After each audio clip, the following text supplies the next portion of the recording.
Hello सभी को राम राम नमस्कार। आपके अपने YouTube channel best study hub पर आपका तहे दिल से स्वागत करते हैं। कोविड-19 जैसी महामारी के बीच में हम आपको दिन रात एक करके घर पर बैठ के ही आपको भी घर पर बैठ के ही पढ़ना है और हम आपको वो कंटेंट प्रोवाइड कराएंगे जो आपकी सफलता को निश्चित करता है। कोविड-19 के लिए पहले दो लाइन।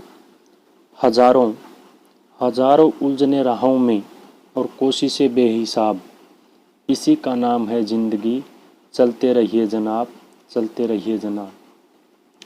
आज हम हरियाणा जीके का वो टॉपिक जिसमें हरियाणा का गठन होता है और उसके बारे में बात करेंगे। कैसे गठन होता है, कौन मांग उठाता है, और ये पेपर के लिए वेरी वेरी इंपॉर्टेंट है। इसमें से 2 या 3 क्वेश्चन एग्ज़ाम में मिल जाते हैं।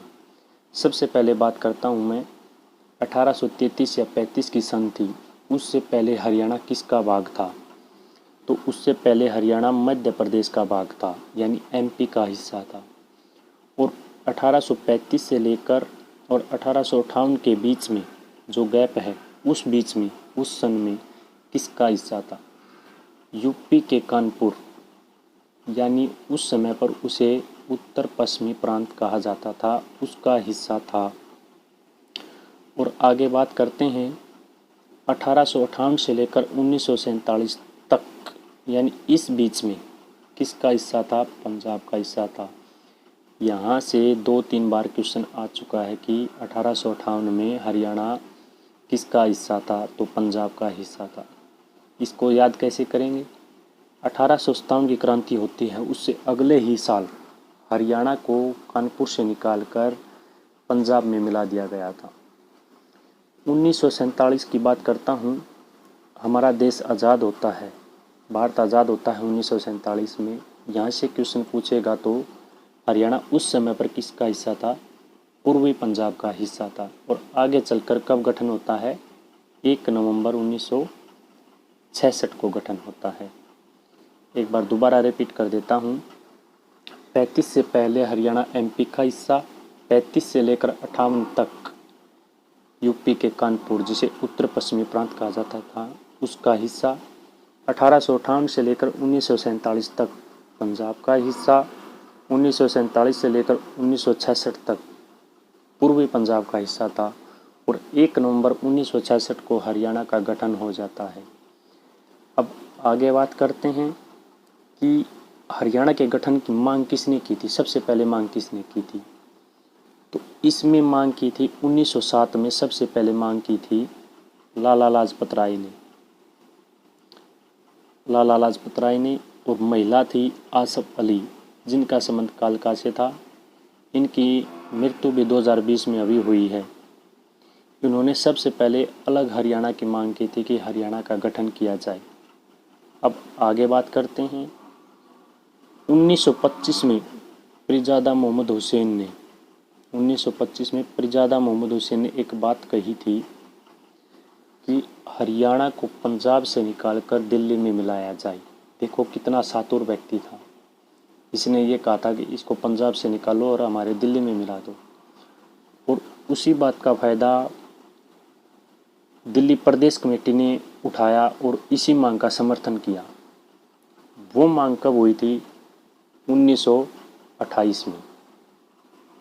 आगे बात करते हैं 1932 में दीनबंधु गुप्त ने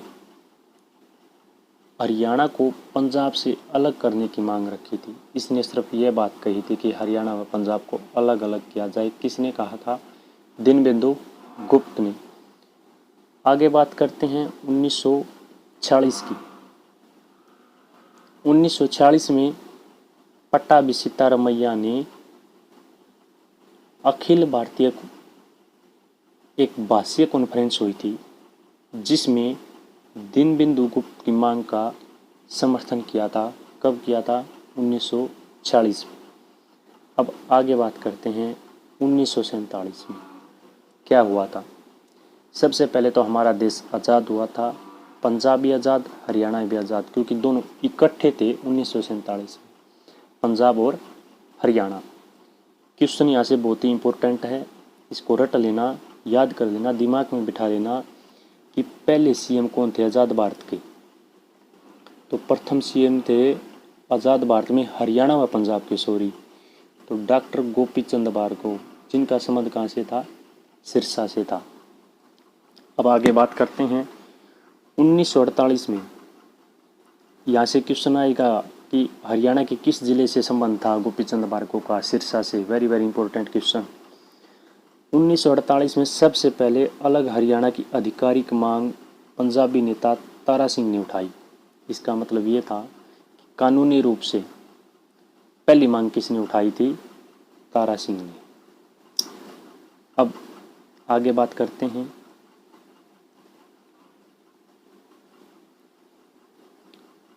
1948 में आधिकारिक मांग के बाद क्या आता है, सच्चर फार्मूला आता है भाई।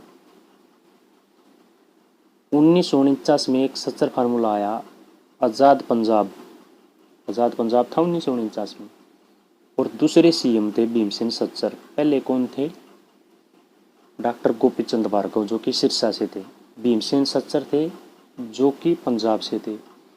एक एक सीएम 1947 से लेकर आज तक के सीएम मैं आपको स्पेशल वीडियो में कराऊंगा, उनके बारे में बताऊंगा कि उन्हें कब इलेक्शन लड़ा, कब क्या किया, कब रक्षा मंत्री बने, कब कौन बना, उनको डिटेल से करेंगे।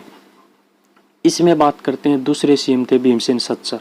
इसने एक फार्मूला लागू किया, सच्चर फार्मूला। ये फार्मूला क्या करने वाला था, ये भाषीय मतभेदों को दूर करने वाला फार्मूला था। यानी जो भाषा के आधार पर दो राज्यों के बीच मतभेद थे उनको दूर करने वाला था।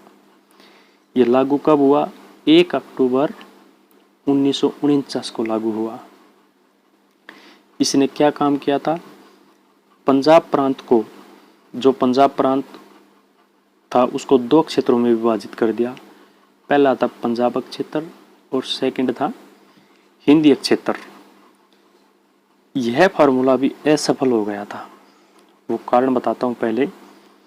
इसने एक बात कही थी इस फार्मूले ने कि पंजाब क्षेत्र जो विभाजित किया था और पंजाबी क्षेत्र जो मिला था उसमें हिंदी भाषा को अनिवार्य कर दिया, और जो हिंदी क्षेत्र था सेकंड, उसमें पंजाबी भाषा को अनिवार्य कर दिया। यानी निश्चित कर दिया कि आपको ये पढ़नी भी आनी चाहिए, बोलनी भी आनी चाहिए और सुननी भी आनी चाहिए। पर इसका विरोध हुआ बहुत ज़्यादा। हिंदी क्षेत्र वालों ने ये कहा कि हमारे किस काम की पंजाबी भाषा, हमें बोलने नहीं आती, हमें पढ़ने नहीं आती, हमें लिखने नहीं आती, तो हम क्यों अपनाएं। ऐसा ही विरोध हिंदी भाषा को लेकर पंजाबी क्षेत्र ने भी किया था, क्योंकि वो भी उनके काम की नहीं थी।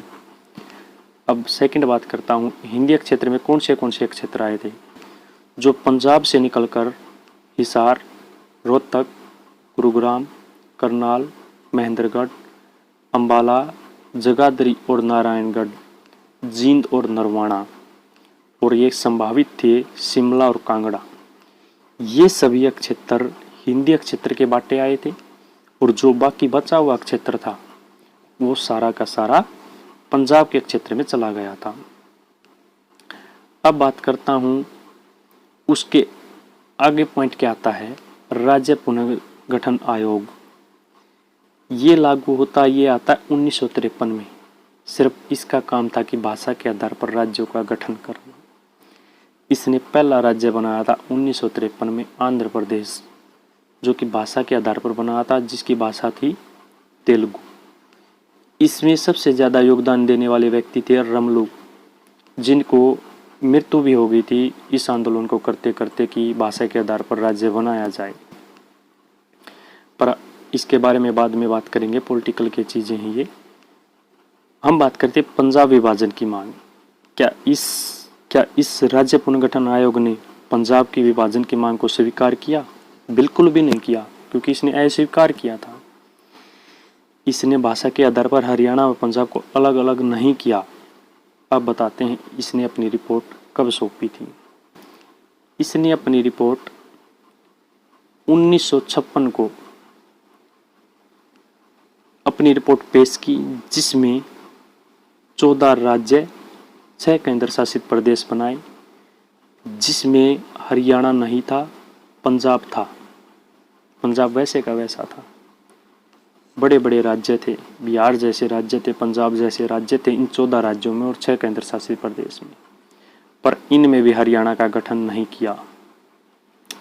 अब आगे टॉपिक पे बात करते हैं। अगला पॉइंट कि आप समझ गए होंगे कि 1956 का आयोग क्या था, 53 का आयोग क्या था, राज्य पुनर्गठन आयोग क्या था।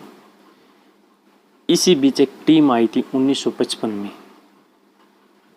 1955 में एक टीम आती है जिसका नाम था भारतीय सीमा आयोग की टीम, और इससे क्वेश्चन यही आएगा कि यह टीम सबसे पहले किस जिले में आई थी, तो वो आई थी आपके रोहतक जिले में आई थी। अब मैं एक क्वेश्चन और पूछता हूँ, पृथक हरियाणा की मांग, सबसे ज़्यादा मांग हरियाणा के किस या पंजाब के हरियाणा के किस सीएम के शासनकाल में उठना स्टार्ट हुई थी, तो उस सीएम का नाम था प्रताप सिंह कैरो। इसके काल में सबसे ज़्यादा मांग उठी थी 1956 में, सबसे ज़्यादा जोर पर थी। अब एक क्वेश्चन और नोट कर लेना, यहाँ से क्वेश्चन आया है, हिंदी भाषा के समर्थन के लिए सत्याग्रह हुआ था, यानी हिंदी भाषा को लागू करने के लिए, वो किस जिले में हुए थे, सबसे ज़्यादा लोग किस जिले से प्रभावित थे, रोहतक व हिसार से। ये 2 जिले थे जिनसे सबसे अधिक प्रभावित थे, यानी यहाँ से सबसे ज़्यादा लोगों ने समर्थन किया था हिंदी भाषा का। अब मैं एक क्वेश्चन और बताता हूँ, हिंदी क्षेत्रीय समिति के अध्यक्ष कौन थे, बलवंत तायल। अब आगे बात करते हैं 1960 में मास्टर ताराचंद ने पंजाबी सूबे की स्थापना के लिए आंदोलन किया था। कब? 1960 में, इतना इम्पोर्टेंट नहीं है। अगला पॉइंट, 1965 में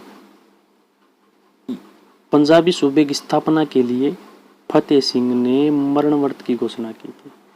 यही व्यक्ति था जिसने सबसे ज़्यादा योगदान दिया था हरियाणा के गठन में। इसने ये कह दिया था, या तो हरियाणा का गठन कर दो, नहीं तो मैं अपनी जान देने के लिए तैयार हूँ, यानी जब तक व्रत रखूँगा जब तक मैं मर नहीं जाता, या तो हरियाणा या पंजाब का गठन कर दो। फतेह सिंह ने यह बात कही थी। अगला पॉइंट, सीमा आयोग। सीमा आयोग का गठन कब होता है, इस तारीख को याद कर देना, 23 अप्रैल 1966 को। इसका गठन कौन करता है, सिफारिश किसने की, हुकम सिंह ने सिफारिश की थी, और एक संसदीय समिति यानी पूरी संसद ने मिलकर इसको ये कहा था कि एक सीमा आयोग का गठन किया जाए, क्योंकि इन 2 राज्यों के बीच में सबसे ज़्यादा हलचल हो रही हैं, इनको बनाना ही पड़ेगा। इन 2 टीमों ने, एक हुकम सिंह की टीम थी और संसदीय समिति, पूरा सहयोग किया था इन्होंने कि हाँ सीमा आयोग का गठन करो और भाषा के आधार पर राज्यों का गठन करो इनका। हुकम सिंह कौन थे, लोकसभा के 3रे स्पीकर। आपकी नॉलेज के लिए भी बता दूं, पहले स्पीकर कौन थे, जीवी मावलंकर। अब बात करते हैं सीमा आयोग के अध्यक्ष। जो ये आयोग था इसके अध्यक्ष कौन थे, जेसी साहा, जो कि 1970 और 71 में मुख्य न्यायाधीश भी रहे हैं। आपसे क्वेश्चन पूछेगा कि किस सन में, 1970-71 में। इससे क्वेश्चन कई बार आ चुका है। किस आयोग के अध्यक्ष कौन थे, जेसी साहा आयोग के अध्यक्ष कौन थे, जेसी साहा ही थे, जो कि सीमा आयोग के नाम से भी जाना जाता है और जेसी साहा आयोग के भी नाम से जाना जाता है। अब अगला पॉइंट अगले पेज पे,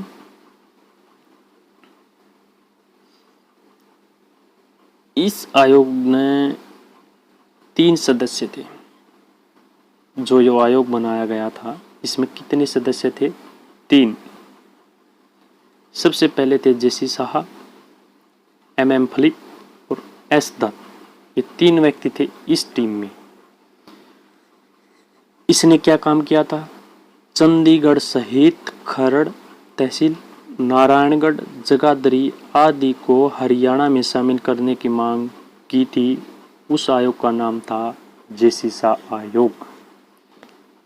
इस टीम ने जांच पड़ताल की हरियाणा व पंजाब में और इसने लोकसभा में पेश कर दी थी, यानी 31 मई 1966 को पेश किया था लोकसभा में।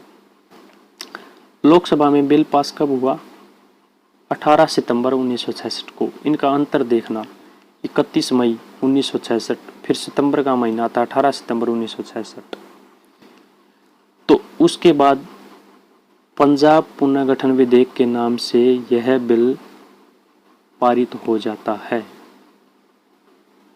पंजाब पुनर्गठन विधेयक के नाम से लोकसभा में पारित हो जाता है 18 सितंबर 1966 को। हरियाणा राज्य का गठन 1 नवंबर 1966 को सरदार हुकुम सिंह की सिफारिशों पर होता है। ये क्वेश्चन दिमाग में बिठा लेना भाई कि किसकी सिफारिश पर हरियाणा का गठन होता है। हुकुम सिंह की सिफारिश पर, जो कि लोकसभा के तीसरे स्पीकर थे। अब आगे बात करते हैं, गठन के समय राष्ट्रपति कौन थे, इसको भी याद कर लेना, क्वेश्चन आएगा। एस राधाकृष्णन और प्रधानमंत्री बताओ भाई, इंदिरा गांधी, दोनों को याद कर लेना। एस राधाकृष्णन राष्ट्रपति, प्रधानमंत्री इंदिरा गांधी। आगे बात करते हैं, गठन के समय कितने जिले थे। रट लेना, गठन के समय 7 जिले थे। कितने जिले थे? 7। इसको कैसे याद करोगे? घर जम्मू कश्मीर में, मैंने इंग्लिश में भी लिखा और हिंदी में भी, इसको इंग्लिश से याद कर लेना। घर जम्मू कश्मीर में। जी से गुरुग्राम, एच से हिसार, जो कि उस समय का सबसे बड़ा जिला था, और उसके विभाजन से सिरसा, भिवानी जैसे और भी बड़े बड़े जिलों का निर्माण हुआ है। ए से अंबाला, आर से रोहतक, जे से जींद, जो कि सबसे छोटा जिला था और आज भी है। क्योंकि छोटा क्यों है? क्योंकि सभी जिलों से विभाजन करके जिले बनाए गए हैं, पर जींद से आज तक भी कोई जिला नहीं बना। याद कर लेना, क्वेश्चन पूछ सकता है कि किस जिले का आज तक विभाजन नहीं हुआ है। आंसर आएगा जींद। के से करनाल, एम से महेंद्रगढ़, ये 7 जिले थे, इनको याद कर लेना। घर जम्मू कश्मीर में, जी से गुरुग्राम, एच से हिसार, ए से अंबाला, आर से रोहतक, जे से जींद, के से करनाल, एम से महेंद्रगढ़। अब आगे पढ़ते हैं भाई। उस समय पर कौन सा जिला बना था? अगर बात करते हैं, उस समय पर जिला बना था, 7 जिले बने थे, और राज्य कौन सा बना था? तो 17वां राज्य। संशोधन कौन सा होता है भाई? 18वां संशोधन होता है संविधान में। एक बात बता देता हूं, ये क्वेश्चन आपको डाउट में डालेगा, क्योंकि HSSC ने दोनों को ही सही माना है। हरियाणा के बाटे में हिस्सा आया था 35.88%, यानी 35.88, और एक बार माना है 35.18% हिस्सा हरियाणा के बाटे आया था पंजाब से अलग होने के बाद। इनको दोनों को सही माना है, दोनों को एक ही मिलेगा एक टाइम पर, क्योंकि HSSC ने खुद गलती की थी ये। अब बात करते हैं, लोकसभा कौन सी थी? चौथी, जो कि सन थी 1967। एक क्वेश्चन पूछता हूँ, उस समय पर लोकसभा में कितनी सीट थी? 9 सीट थी। 1976 में एक सीट बढ़ा दी, कितनी होगी? 10। कौन सी सीट बढ़ाई? फरीदाबाद। याद कर देना भाई। अब क्वेश्चन आता है, 1966 में कितनी सीट थी? 54 सीट थी। हरियाणा गठन हुआ जब 54 थी। उस अगले साल विधानसभा में होगी 81। और 77 में एक परिसमन आयोग आया था, उसने हरियाणा में विधानसभा की सीट की थी 90, और एक राज्यपाल मनोनीत करता है एंग्लो इंडियन को। वो बाद में बात करते हैं, इन सीटों के बारे में भी पढ़ेंगे। और ये किस अनुच्छेद में जिक्र मिलता है? ये मिलता है 135 भाग 3 में हरियाणा का गठन का जिक्र मिलता है। तो आज हरियाणा के गठन की बात हो चुकी है। अगली क्लास में हम आगे पढ़ेंगे भाई, किस जिले की सीमा किस राज्य से लगती है, और किस जिले के हमारे कौन से जिले लगते हैं, वो ट्रिक के माध्यम से भी पढ़ेंगे। इसी के साथ सभी को बाय बाय, टाटा, और हमारे इस चैनल को लाइक करना, सब्सक्राइब करना, आप सभी से यही उम्मीद है। सभी को राम राम।